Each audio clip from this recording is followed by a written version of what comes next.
s'appelle Jean-Louis Poirot. C'est non seulement un merveilleux pêcheur à la mouche, mais aussi un professeur de pêche et encore un grand spécialiste de la fabrication des mouches. Un homme qui sait de quoi il parle.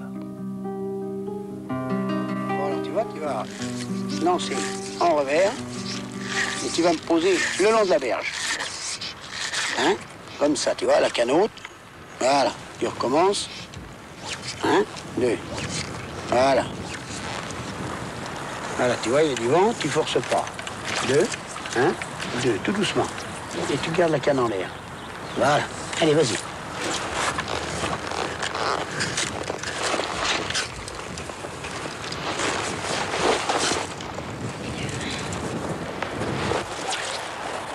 Voilà.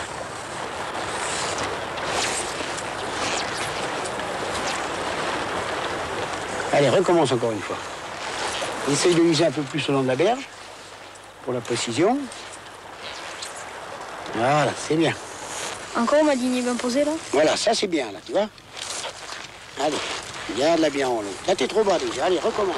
Voilà, lève ta canne un tout petit peu plus quand tu poses, tu vois. Doucement. Voilà, et quand tu poses, tu gardes ta canne en haut. Allez, vas-y. Voilà, encore une fois. À ras de la berge, là, hein. Allez, garde bien la canne en haut. Ça va mieux, là? Oui, c'est bien. Tu vois, tu dragues pas, là. T'as vu le poser, quand tu gardes ta canne en haut, ça pose tout doucement. Tu vois, si tu baisses la canne, ça plaque la bouche.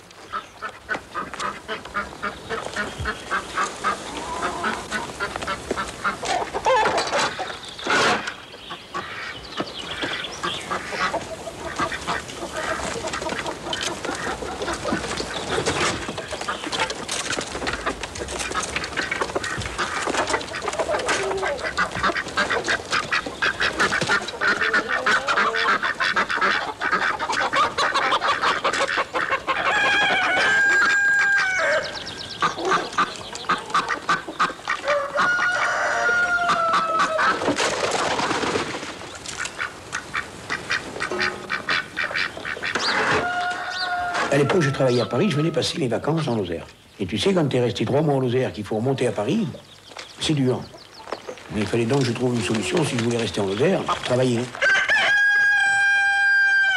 Et comme je faisais mes mouches depuis une quinzaine d'années, les copains commençaient à m'en demander un petit peu. J'ai dit pourquoi pas. Mais ça m'a permis de rester en Lozère.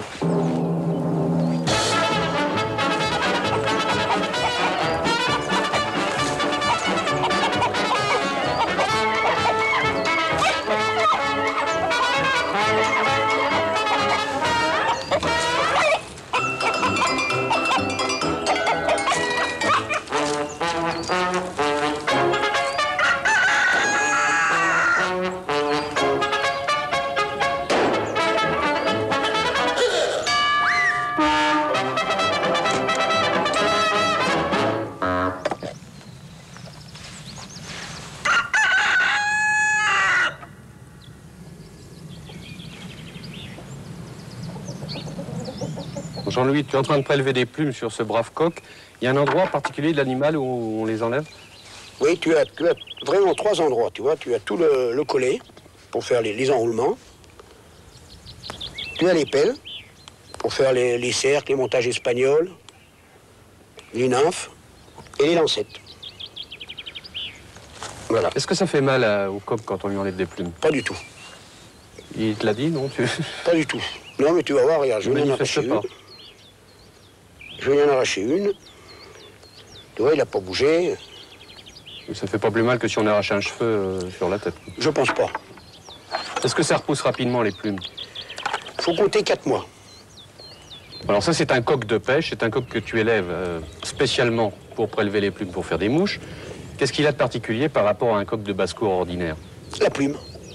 C'est tout, la plume. Tu vois, la couleur. D'abord, les gris, les roux, mais surtout la brillance. La dureté de la plume, tu vois, ils sont très raides. Ce qu'on n'a pas dans un coq de basse-cour. Alors ça, c'est un coq d'une race particulière? Non. Pour avoir le gris, si on croise du noir avec du blanc, on a à peu près 25% de gris.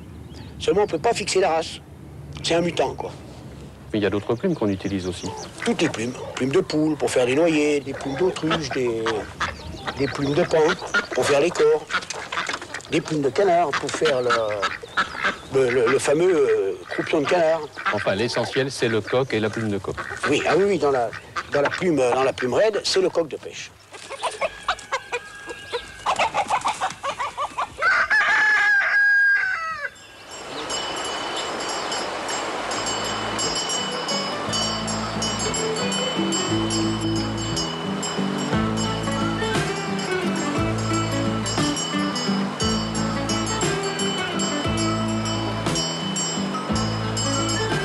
Et vous croyez que c'est pas de l'eau de neige? Non, moi je crois pas. Parce qu'elle est passée l'eau de neige. Pourtant, au Mont-Lodère, il y en a encore de la neige. Oh, mais bien sûr qu'il y en a là-haut. Là-haut, vous en trouverez presque toute l'année. Et pourquoi ça mouche pas maintenant, là, en ce moment? Il n'y a pas de poisson cette année. Il n'y a pas du poisson? Ils n'en prennent pas. Moi, je n'ai pas pris le permis, alors. Parce que l'année dernière, déjà, il s'en est pas pris du tout. Et cette année, encore moins. Oui. Moi, je connais les pêcheurs que quand ils venaient ici, vous sortez dans la matinée 25-30 truites, jusqu'à ce courant-là. Oui, comme moi, il y a 20 ans, pas. Ah, vous veniez? Bah, un petit peu. Oh, Ça fait 20 ans que j'ai ici, moi. Ah bon? Et oui. Ah, vous connaissez Moi, la mémé du café, elle m'a bien reconnu. C'est que j'en ai fait des casse-croûtes là-bas, moi. Ben, ah, vous veniez là? Eh oui. Mais il n'y avait pas du monde comme maintenant. Maintenant, il y a du monde. De quelle région êtes-vous? Moi, j'étais à Rieutort de Randon à l'époque. Vous étiez là à Rieutort de Ouais. Randon? Ah, et là, vous avez reconnu, J'ai là? commencé à Valsiège, là-bas. Oui. Je suis venu m'installer en Lozère, et puis après, je suis monté à Rieutort de Et Randon. vous êtes maintenant? Nasbinal. En Asbinal, là, vous êtes dans le petit coin de la neige, là-haut. Ah oui, Là, oui. vous pouvez dire, il y a de la neige. Ah oui, il y en a encore, oui. Mais pas ici. Je regarde les sondages.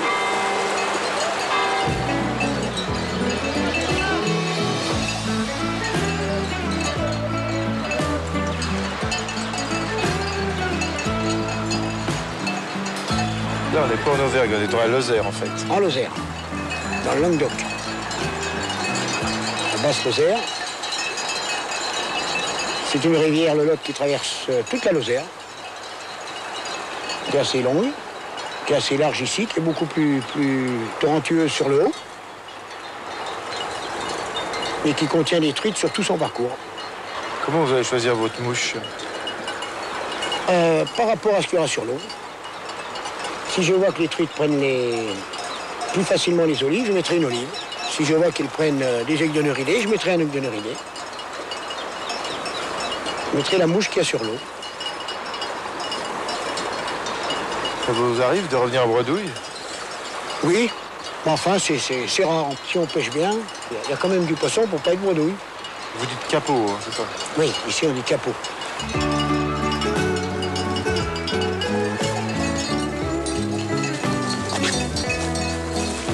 Quand je suis venu en Lozère, je ne connaissais pas du tout la mouche, et je me suis aperçu que tout le monde pêchait la mouche.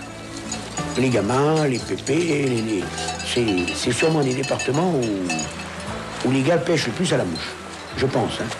Pour le lancer de la mouche, quand on apprend tout seul, c'est quand même assez long. Surtout quand on prend des truites. Parce qu'il y a 25 ans, on prenait des truites. Il n'y avait pas besoin de savoir lancer, donc on ne faisait pas de progrès.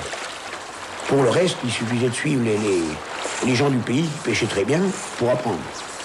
J'étais tellement content le jour où j'ai su lancer que j'ai voulu en faire profiter les autres.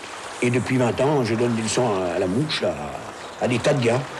À 80%, c'est une pêche d'observation. Il faut lancer devant la truite, le plus près possible. Donc c'est une question vraiment de précision. Si tu lances trop sur le côté, c'est pas sûr qu'elle va venir la chercher.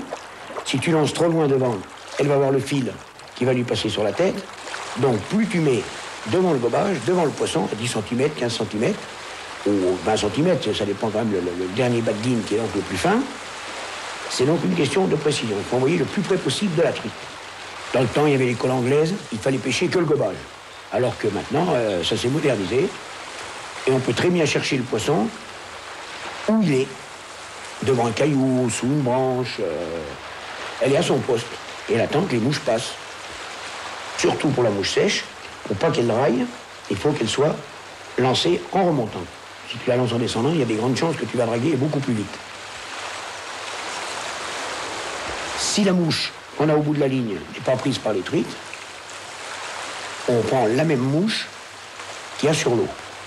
Si c'est des olives, si c'est des seiges, il y a des tas de sortes de mouches. On essaye de prendre la même mouche, on dit que c'est pêché exact. Je pense que c'est la taille le plus important. La couleur, il fait beaucoup aussi, mais enfin, c'est surtout une question de taille.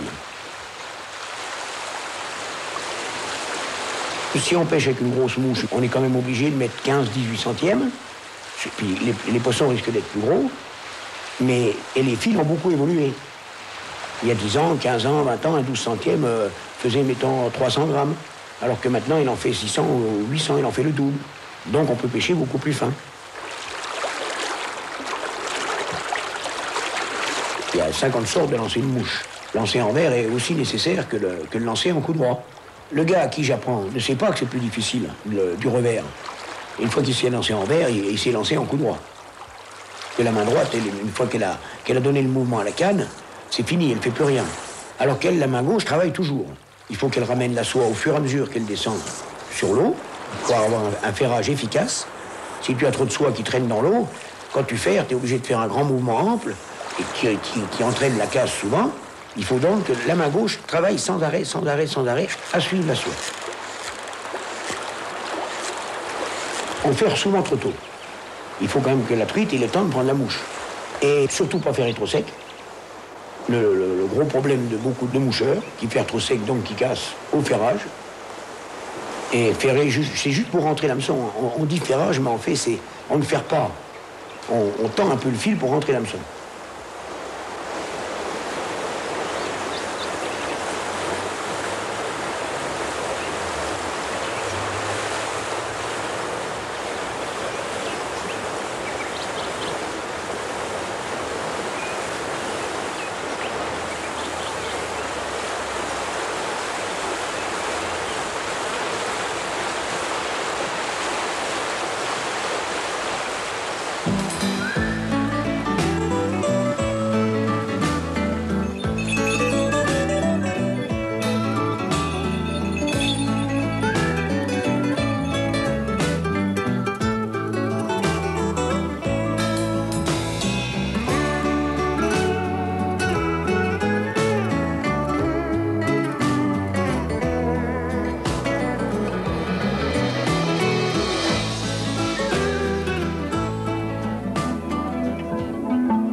Quand on pêche en mouche noyée, on peut imiter soit une mouche qui est en train de se transformer, qui est en train donc de sortir de l'eau, soit une mouche qui a été noyée par le courant.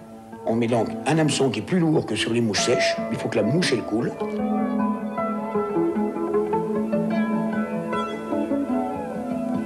Les couleurs jouent plus que sur une mouche sèche, par contre. Là, on ne sait pas pourquoi, mais en changeant la couleur du corps, sur une mouche noyée, elle a beaucoup d'importance.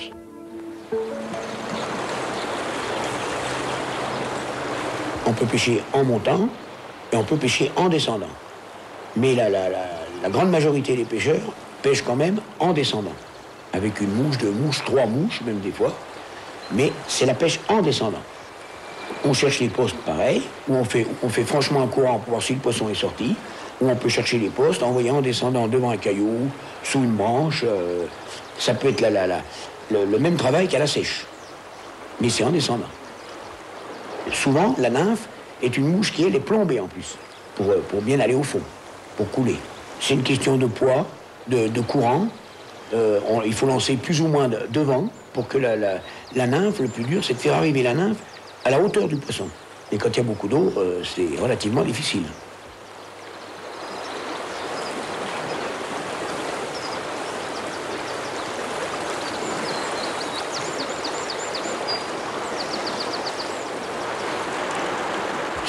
Si le pêcheur reste assis sur une chaise, devant une plaine, à attendre un gobage, je ne vois pas où il y a du sport. Il y a 50 sortes de lancer de mouche. Il y en a même qui se compliquent un peu la vie. Enfin, il est sûr que si tu veux lancer sur ta gauche, de l'autre côté de la rivière, par exemple, il faut que ta soie soit quand même un peu courbe pour ne pas être entraîné tout de suite par le courant. S'il y a des branches, tu vas être obligé de pêcher ce qu'on appelle le roulé, c'est-à-dire que ta soie ne parte pas derrière toi. Enfin, il y a 50 mouvements comme ça. La mouche noyée, c'est une question de présentation de mouche. Il n'y a pas de ferrage. Tu vois, si ton fil, si tes mouches sont bien présentées, le fil tendu, le poisson se prend tout seul. Théoriquement, il n'y a pas de ferrage.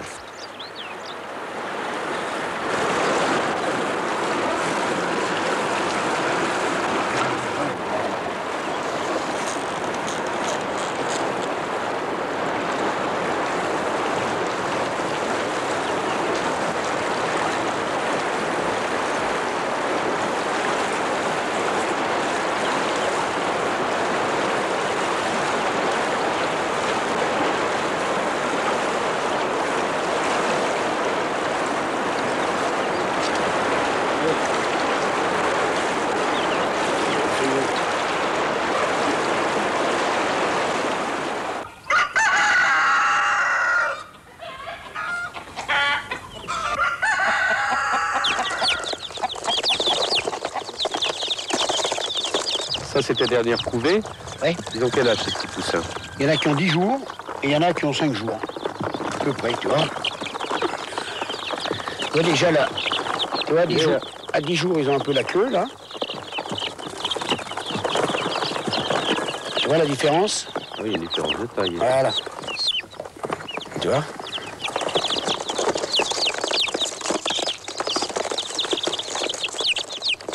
Alors, il y en a de différentes couleurs, des blancs, des jaunes, des gris. C'est leur couleur définitive ou ça va changer? Ils resteront comme ça. Tu vois, par exemple, tu as un marron, là. Bon, mais il restera marron, plus ou moins clair, plus ou moins... Tu vois, après, tu as un gris. Ça serait peut-être blanc, par contre. Tu vois? Blanc ou vraiment ou cendré, mais très léger, voilà, cendré. D'accord. Enfin, de toute façon, le plus difficile à obtenir, ce qu'on recherche en priorité, c'est le gris. C'est le gris. Parce que c'est le plus rare. Oui, mais enfin, dans les gris, tu vois, tu as le gris foncé, le gris clair. Enfin, là, il n'y a pas de problème, puisqu'on a toutes les couleurs. On ne peut pas fixer une couleur, alors... Mais on ne peut pas le savoir d'avance. Non. Et alors là, est-ce qu'on peut reconnaître les coques des poules? Non, pas encore, comme on ne sait pas sexer, là. On attend qu'ils soient un peu plus grands. Et à quel âge on saura? Il faut 3 mois, hein, pour être sûr. Pour reconnaître les Ah poules, oui, pour être les sûr. coques. Il n'y a pas le moyen avant de leur Non, reconnaître? non. Alors les poules, t'en feras quoi? Tu vas les garder aussi? Bah, les poules... Pour prendre des œufs. Voilà, j'en mangerai quelques-unes, et puis les coques? j'essaye de sélectionner les poules pareil, mais ça ne sert pas à grand-chose, puisque... Parce que les plumes de poules sont quand même moins utilisées que les... Beaucoup moins.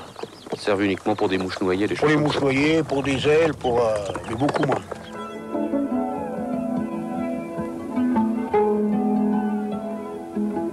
Et nous, ici, on a beaucoup d'aiguillonnuridés. Tu vois, ce qu'on appelle la rouge, nous, que je suis en train de monter en ce moment, là, c'est que c'est la mouche qu'on a le plus, tu vois. Avec les prianes, évidemment. Hein, il y a beaucoup de... Tout ce qui est sedge, il y en a beaucoup aussi. Des olives. Mais la mouche la plus utilisée, c'est l'aiguillonnurudus.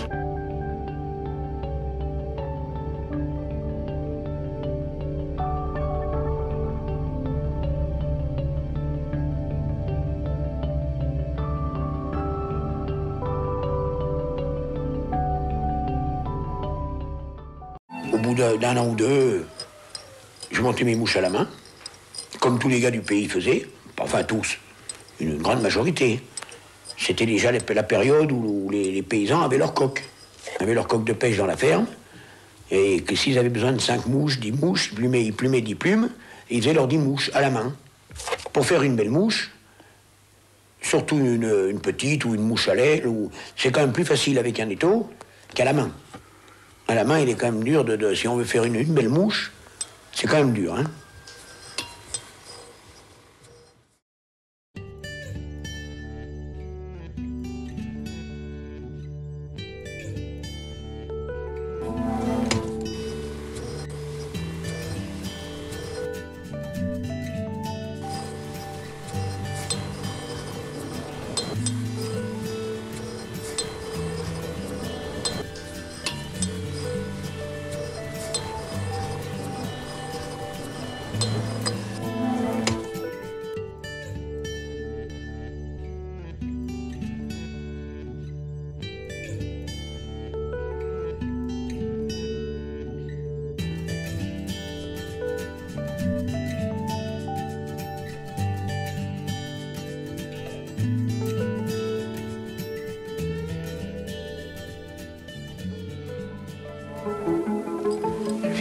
ailes. Voilà, je les coince bien pour pas qu'elles puissent partir après à la prise d'une truite. Et maintenant, je vais enrouler mes 2 plumes qui vont imiter les pattes. Là, je mets une plume rousse et une plume violette, blé qu'on appelle. Il y a une plume de mes coques et une plume teinte, tu vois, parce que les violets, je ne peux pas l'obtenir avec mes coques. Et donc, je teins en violet pour avoir les mélanges de couleurs. C'est comme les olives sur les mouches de mai, par exemple. Ça va du clair, comme les gris, hein, ça va du plus clair au plus foncé.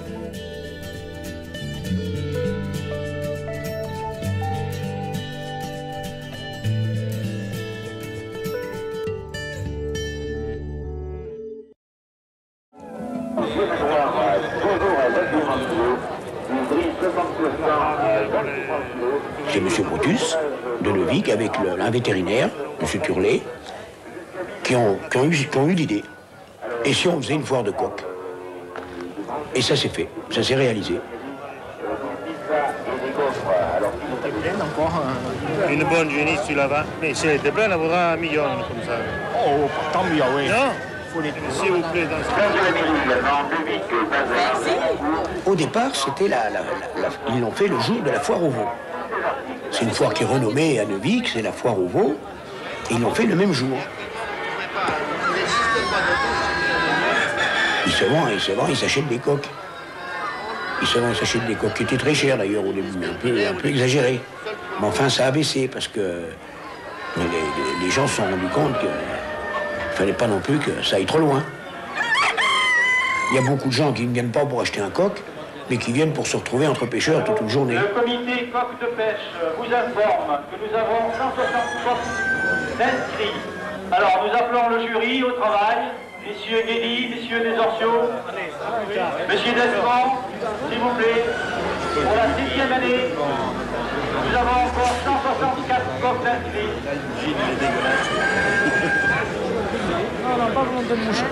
Pas volonté de moucher, on va pouvoir la dire. Oh, on va venir.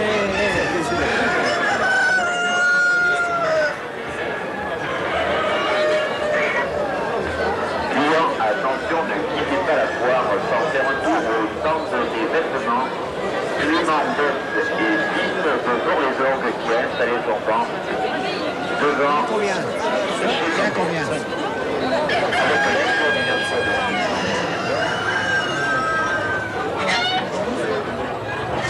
Allez, le père, vous les achetez tous les 5 ans, je vous fais un prix. Ça dépend du prix. Oh, c'est pas des prix formidables, j'ai un coq de 3 ans, celui-là. Ouais. Et celui-là 2 ans. Et les autres n'ont qu'un an, et celui-là n'a que quelques... Ouais, il est pas terrible celui-là là-bas. Oui, il peut faire. Hein? Il peut faire. Il est pas vieux. 1, 2, 3, 4, 5. Et encore, je vous vendrai des coups et encore des plumes, tant que vous voulez. Et vous ferez une affaire avec moi. Si vous n'en faites pas avec moi, on n'en fera avec personne. Hein? Combien ils valent? Mais les 2 vieux, j'en ai 50 000 pièces. Et les autres?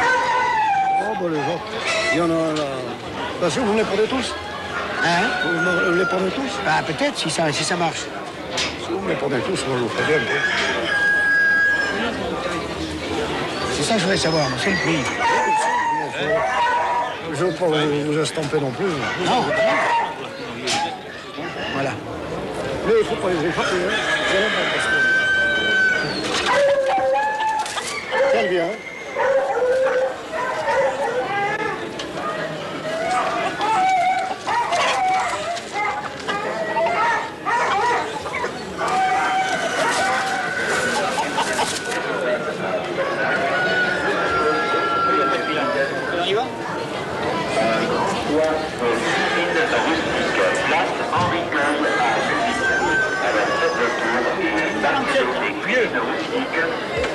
Allez, t'es méchant?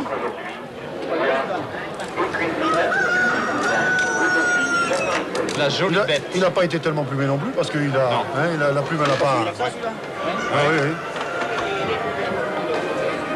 Un peu sali.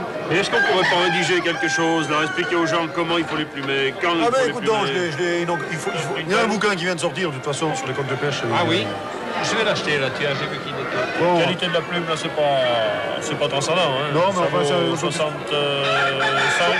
65, oui. 5, ouais. 65. Et couleur brillance, eh ben, il n'a qu'une couleur, hein, pratiquement. Je ne sais pas s'il évoluera beaucoup.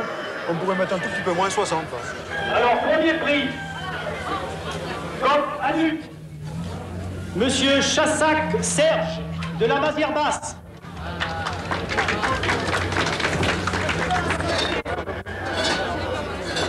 Voilà, je fais mon chapeau, moi. Alors, avec nos félicitations. Merci beaucoup. Vous avez le challenge Masuel, remis par Madame Masuel. Voilà. Le grand prix d'excellence remis par le président du comité des coqs de pêche, Monsieur Sagette. Ça fait beaucoup de choses. Plus, je répète, somme en espèces de 1100 francs. Bravo, Monsieur Chassac. Merci. Vous viendrez, Monsieur.